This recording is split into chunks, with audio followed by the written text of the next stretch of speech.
and adversely impacted economic lives of many. In the remembrance of our fellow Kenyans who lost their most precious lives during these protests, allow me, Mr. Speaker, that we observe a minute of silence in their remembrance. Will you be upstanding?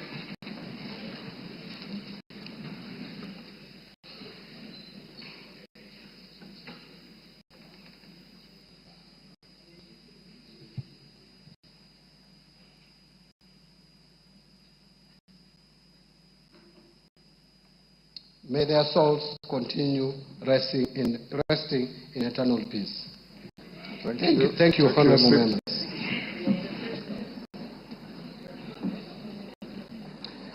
Mr. Speaker, no life should be lost and no property should be destroyed again. The message from Kenyans was clear. Since I took office at the National Treasury and Economic Planning, I assured Kenyans that we shall strive to reduce tax burden. In this respect, the Finance Bill of 2025 has neither proposed new taxes nor raised any tax rates. Instead, we have chosen to enhance tax revenue collection through administrative reforms by simplifying and streamlining tax laws to make them clearer and easier to implement, thereby improving taxpayer compliance. The process also involves rationalization of tax expenditure to enhance equity and fairness. Mr. Speaker, the revenue foregone through tax incentives or tax expenditure has increased significantly, rising from Kenya shillings 393.1 billion, which is equivalent to 2.9% of GDP in 2022, to 510.6 billion, which is equivalent to 3.4% of GDP in 2023.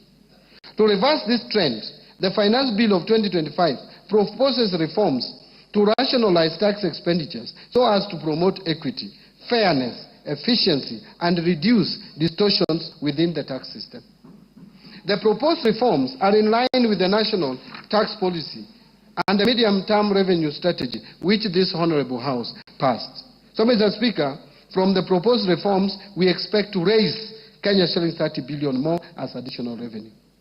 Mr. Speaker, customs measures agreed upon by East African community ministers during the pre-budget meeting are intended to protect our industries and ensure they access raw materials and inputs at affordable prices. The meeting allowed Kenya to import tea packaging materials at a lower duty rate of 10%. In addition, Kenya was granted an extension of duty remission to import wheat at the rate of 10%. These measures will support our wheat and tea farmers. Mr. Speaker, I will begin with the customs measures and later provide highlights on the proposed amendments of tax laws in the Finance Bill of 2025. On customs measures, to meet the local demand of rice, Kenya was allowed to extend the stay of application on the East African Community Common External Tariff and import rice at the rate of 35% or USD 200 per metric ton, whichever is higher, instead of the common external tariff rate of 75% or USD 345 per metric ton. Mindful of wheat farmers in Kenya, East African community ministers agreed on duty remission of wheat at a rate of 10% instead of the common external tariff rate of 35%, provided the millers who intend to import wheat under the duty remission must first purchase locally produced wheat. Mr. Speaker, to promote local assembly of telecommunication equipment, Kenya was granted an extension of duty remission on inputs for assembly of telecommunication devices, including mobile phones, laptops, and tablets. Mr. Speaker, in order to reduce the production costs of animal feeds, Kenya requested for an extension to import inputs for production of animal feeds duty-free under the East African Community Duty Remission Scheme, which was granted. We urge the producers of animal feeds to apply for the remission. Mr. Speaker, the leather sector is one of the priority value chains under BETA. To support local producers of leather and leather products, Kenya was allowed to extend the stay of application on the common external tariff rate and apply import duty rate of 35% on leather products. To promote tanneries to supply local manufacturers with high-quality leather, Kenya was allowed to import chemicals for leather processing under duty remission.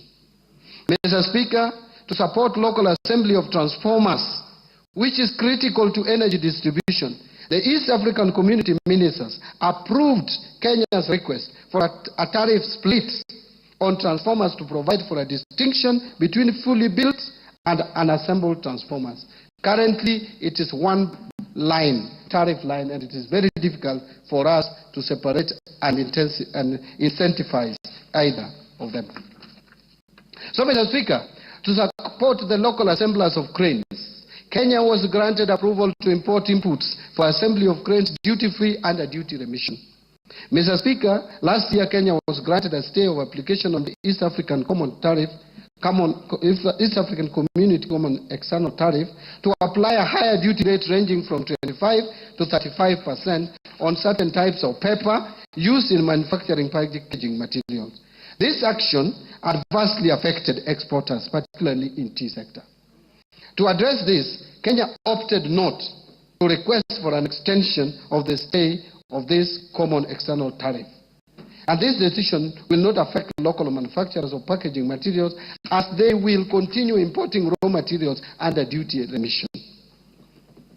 So, Mr. Speaker, now let me speak to the Finance Bill of 2025. Let me now highlight some of the proposals contained in the proposed Finance Bill 2025.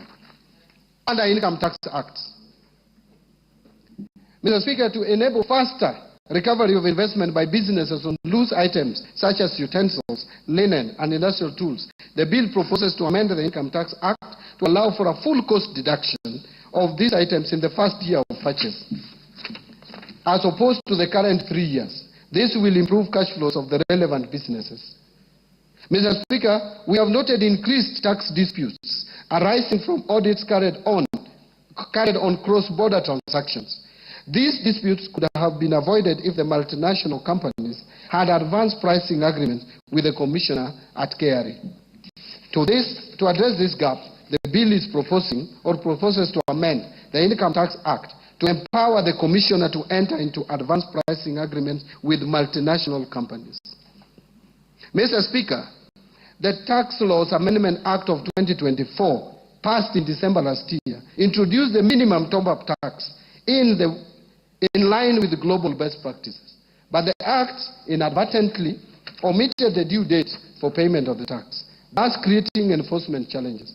To address this, I have proposed an amendment to the Income Tax Act to clarify that the due date will be the end of the 4th month following the close of a company's accounting period. Mr. Speaker, again, the Tax Laws Amendment Act of 2024, passed in December last year, exempted gratuity payments from income tax, actually pension and gratuity. However, the provision is not clear whether all gratuity, including from private pension schemes, is exempted from tax. In this respect, the bill is proposing to amend the Income Tax Act to clarify that all gratuity payments, whether from public or private sources, are exempt from tax. Mr. Speaker, to encourage wider participation in virtual asset transactions, especially among the youth, the bill proposes to reduce the digital asset tax rate from 3% to 1.5%.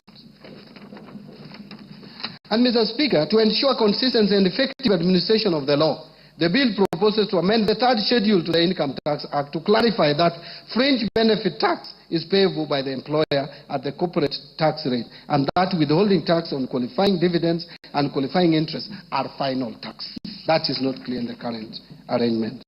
And Mr. Speaker, under the current Income Tax Act, individuals with mortgages, and honorable members would be interested in listening to this.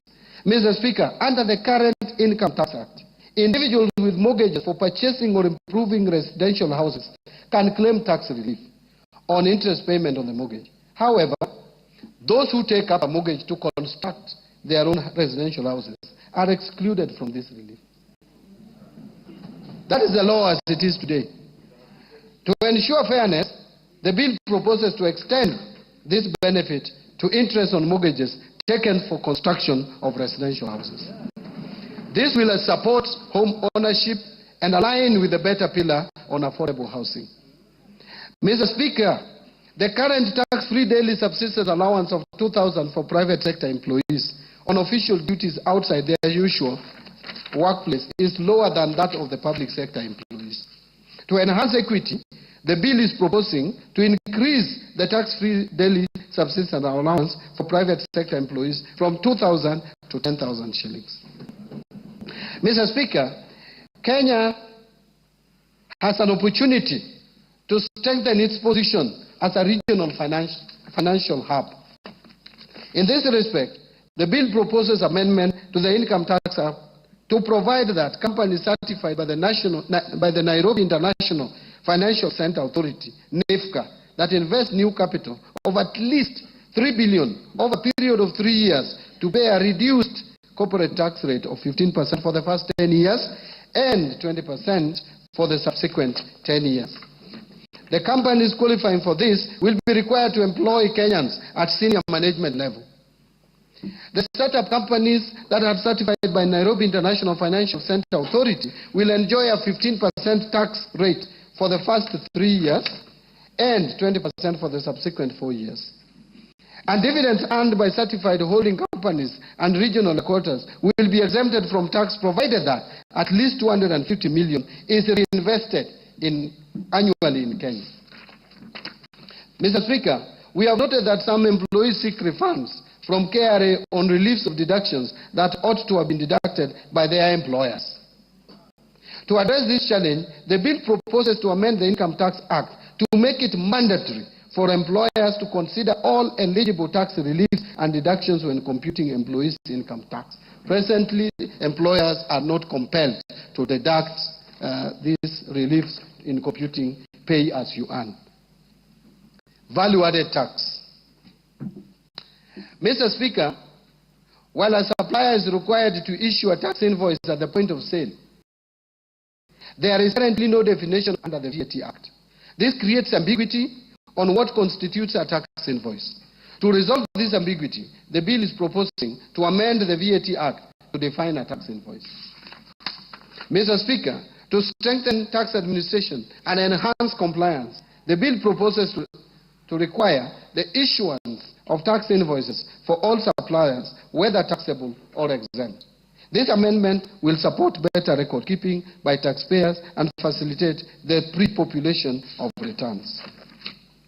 Mr. Speaker, to support business operations, the bill proposes to shorten the period for claiming refunds on bad debts from 3 years to 2 years, and to allow taxpayers to either request for a refund or offset it against future VAT liabilities. Mr. Speaker, again, entities in special economic zones currently benefit from VAT exemptions and zero rating, but there is no provision to recover tax when these benefits are misused or abused. To safeguard revenue and promote accountability, the bill proposes to recover VAT where exempted or zero-rated goods or services are used for purposes other than those intended. Mr. Speaker, to prevent leakages or revenue leakages, strengthen tax administration, and promote equity across sectors, the bill proposes to move some zero-rated goods and services that are consumed locally to exempt status. Further, Mr. Speaker, some of the goods exempted from VAT have multiple uses, making it difficult to effectively monitor whether they are finally used for the intended purpose. In this respect, the bill proposes to amend the VAT Act to remove such exemptions. Under excise duty, Mr. Speaker, to minimize tax disputes relating to classification of locally produced accessible goods, the bill proposes an amendment to the Excise Duty Act to clarify that the East African Community Common External Tariff and its classification rules shall apply to all accessible goods, both imported and locally manufactured. Mr. Speaker, to streamline the processing of applications for license to manufacture accessible goods by the Commissioner, the bill proposes to amend the Excise Duty Act to require the Commissioner to provide feedback on the application within 14 working days from the date of receipt of all valid documents. Mr. Speaker, the Excise Duty Act provides for taxation of alcoholic beverages based on pure alcoholic content, which increased cost for producers using spirits over 90% alcohol content as raw materials from 356 shillings to about 1,000 shillings per litre. Since undenatured extra neutral alcohol is a key input in the manufacturing of spirituous beverages, the bill proposes to amend the Excise Duty Act to provide an excise duty rate of 500 shillings per litre for undenatured extra neutral alcohol above 90% strength supplied to licensed spirituous beverage manufacturers. Mr. Speaker, to promote equity and fairness in taxation of accessible services offered through the internet or electronic network, the bill proposes to amend the Excise Duty Act to bring non-resident persons without a physical presence in Kenya into the tax net when they supply accessible services through these mediums. Mr. Speaker, to avoid double taxation of fees charged by digital lenders, the bill proposes to amend the definition of digital lender under the Excise Duty Act to exclude entities licensed under the Banking Act, the Cooperative Societies Act, and the Microfinance Act. Honourable members, to enhance clarity and consistency in the administration of excise duty legislation, the bill is proposing to amend the Excise Duty Act to clarify that imported plastic products, including plates, self-adhesive plastics, and printed polymers, will be subjected to excise duty at 25% of the excise value, or 200 per kilogram, whichever is higher. Now let me speak to miscellaneous fees and levies. Mr. Speaker, the Export and Investment Promotion Levy on billets and wire rods, which are raw materials in the manufacture of nails, fencing wires, gabions, bolts, and nuts, have raised production costs of these products. In this respect, the bill proposes to amend the Miscellaneous Fees and Levies Act to review the levy downwards. Mr. Speaker, to promote Nairobi as regional aircraft maintenance hub, while managing tax expenditures, the bill proposes to amend the Miscellaneous Fees and Levies Act to introduce import declaration fee and railway development levy on small aircraft and helicopters, but retain the exemption on spare parts of all aircraft. The Tax Procedures Act, 2015. No, this is the Act is 2015. Mr. Speaker, to enhance the Commissioner's ability to recover unpaid taxes from non-residents, the bill is proposing to amend the Tax Procedures Act to expand the scope of agency notices to include non-resident persons. Mr. Speaker, and this is controversial, to close a loophole that hinders enforcement of tax compliance and ensure timely revenue collection, the bill proposes to amend the Tax Procedures Act to clarify that enforcement of tax collection when a tax appeals tribunal or a court judgment on tax dispute is in favor of the Commissioner shall only be suspended where a stay order has been granted. That is not the one that I thought I was going to read. The controversial one is yet to come. Mr. Speaker, to remove the financial and legal barriers that may hinder effective enforcement of recovery of unpaid taxes, the bill proposes to amend the Tax Procedures Act to provide that property transfers made by or to the Commissioner in recovery of tax liabilities be exempted from stamp duty. Mr. Speaker, to promote transparency, uphold fair administrative action, and strengthen trust in tax administration, the bill proposes to amend the Tax Procedures Act to require the Commissioner to provide reasons when issuing amended tax assessments to a taxpayer, so that we avoid misuse of Kenya Revenue Authority for political reasons, where they just sit and tell you that 3 years ago you did not pay such and such, and yet you had already been cleared for tax purposes. Reasons must be provided. Mr. Speaker, to address taxpayers' concerns regarding penalties and interest arising from system-related delays or administrative errors beyond taxpayers' control, The bill proposes to amend the Tax Procedures Act to allow the Cabinet Secretary to grant waivers on penalties and interest arising from such circumstances upon recommendation by the Commission. Presently, if there is any error made by the Kenya Revenue Authority on your tax assessment, there is no law to reverse it. So in conclusion, Mr. Speaker and fellow Kenyans, we have experienced a wide range of challenges as a nation in the past 2 years. In navigating these trying times, we have demonstrated exceptional resilience and remained steadfast in our development and democratic journey. Kenyans have demonstrated commendable patience and resilience as the government continues to fulfill its commitments to improve livelihoods through the implementation of better. And under the leadership of His Excellency the President, Dr. William Samoei Ruto, we have made meaningful progress in advancing our development agenda, promoting inclusion, fostering national unity, and working together to build our nation and renew the spirit of patriotism. Mr. Speaker, the budget I have presented today has been thoughtfully prepared to navigate the delicate balance of competing interests while adhering to our fiscal consolidation plan.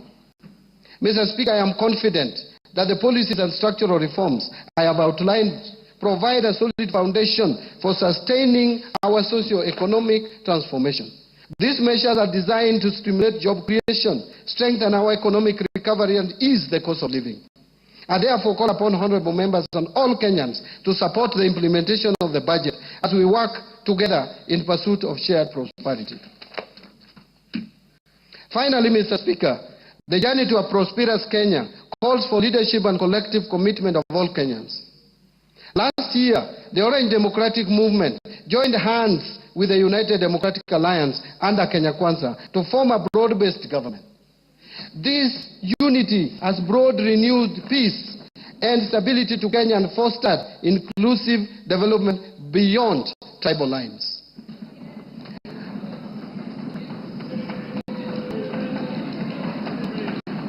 I wish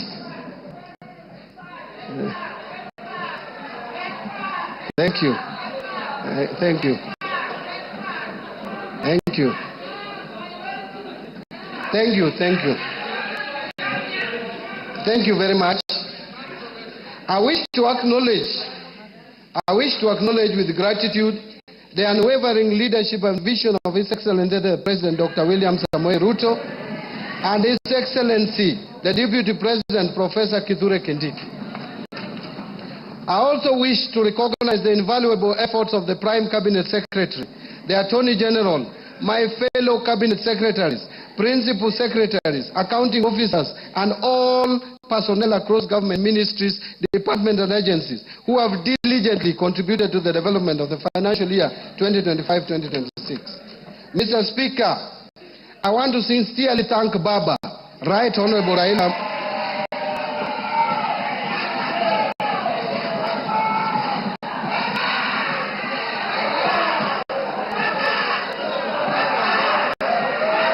Thank you, thank you, thank you, thank you, honorable members. Honorable members, Mr. Speaker, I sincerely thank Baba, Right Honorable Prime Minister Raila Amolo Odinga, and the entire Orange Democratic Movement fraternity for their invaluable mentorship as well as trusting me with party leadership positions in my political journey. But Mr. Speaker, I will not forget that I served the people of Suba South constituency as their elected representative for a period of 15 years and a further 2 years as nominated member of parliament before my appointment to the cabinet. I truly appreciate the people of Suba South constituency for the opportunity they gave me to serve them, and I will remain forever grateful. In addition, I served in the leadership of parliament as a minority leader, and equally, I appreciate the support accorded to me by this House and its leadership during my tenure. My sincere appreciation goes first to you, Honorable Speaker of the National Assembly,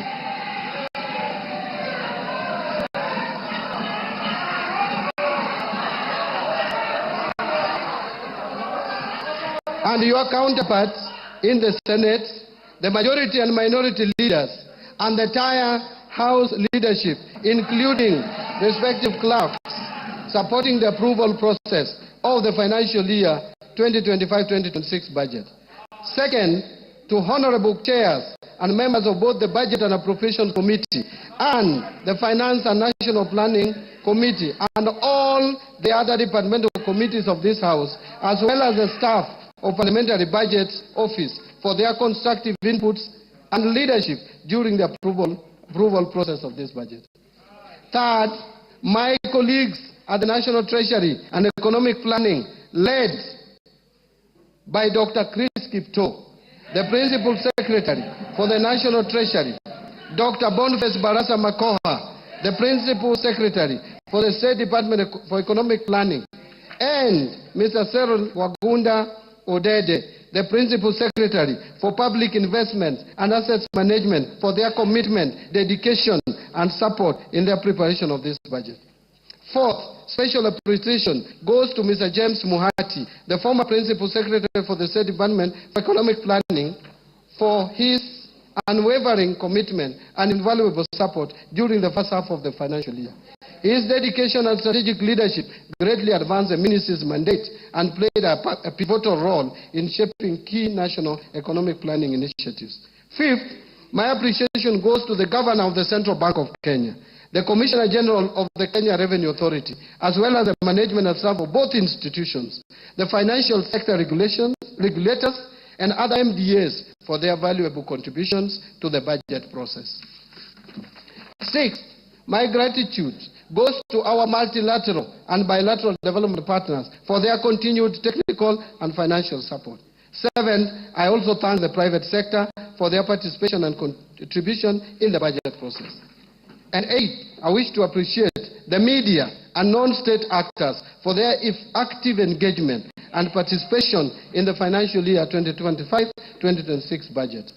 Mr. Speaker, I forever remain indebted to my beloved wife, Madam Rhoda Mbadi, and my children, who is here in the Speaker's Gallery, and my children for their support and inspiration as I execute my duties at the National Treasury and Economic Planning.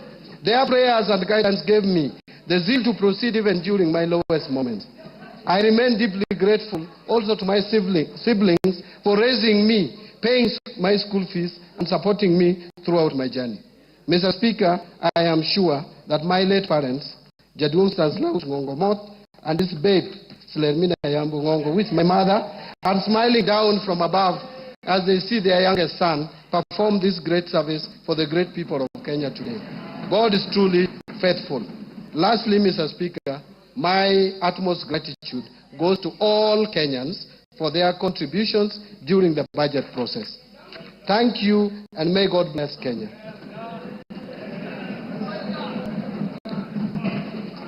Mr. Speaker, before I resume my seat, you will recall that I have already submitted to this House the budget estimates and the Finance Bill 2025, together with the accompanying documents as required by the Public Finance Management Act 2012.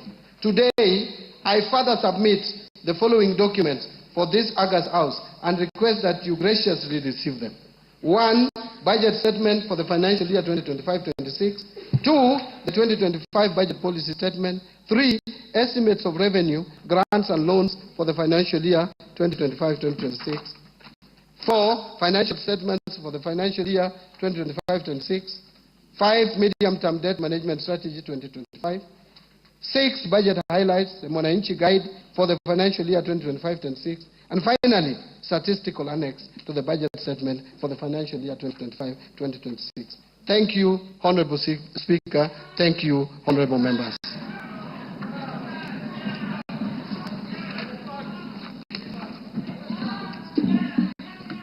Thank you, Minister. You may now take your seat.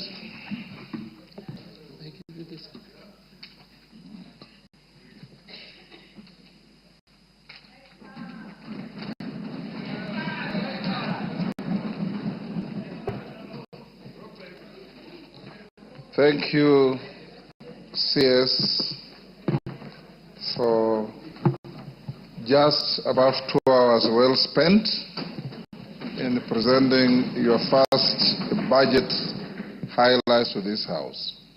Honourable members, I wish to thank the Cabinet Secretary for the National Treasury and Economic Planning for ably making a public pronouncement of the budget policy highlights and the revenue-raising measures for the national government for the financial year 2025-2026 and the medium term.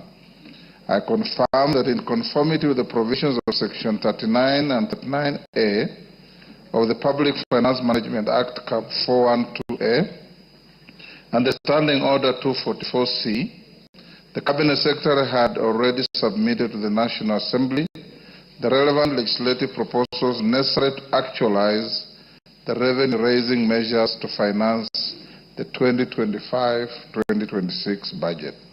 This has since culminated in the Finance Bill 2025, which is under consideration by this House.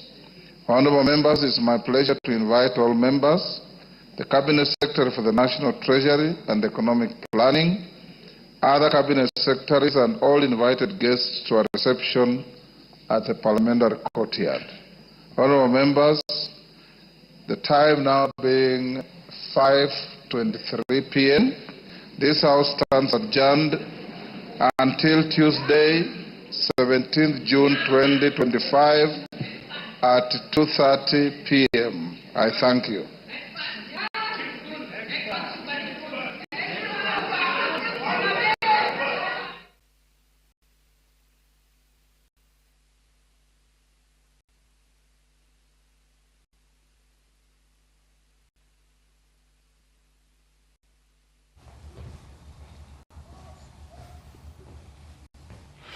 All right, there you have it. After about 2 hours, 20 minutes, John Mbadi has delivered the budget statement for the financial year 2025-2026. And he has listed as their priorities containing debt and having more realistic revenue targets in this coming financial year.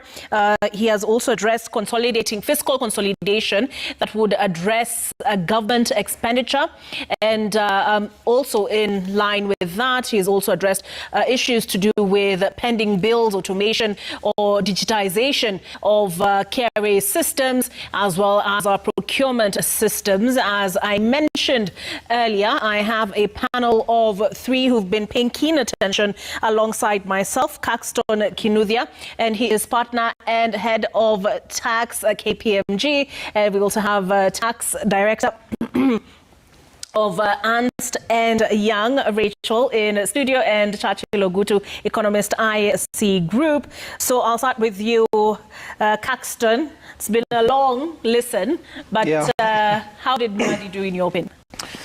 Thank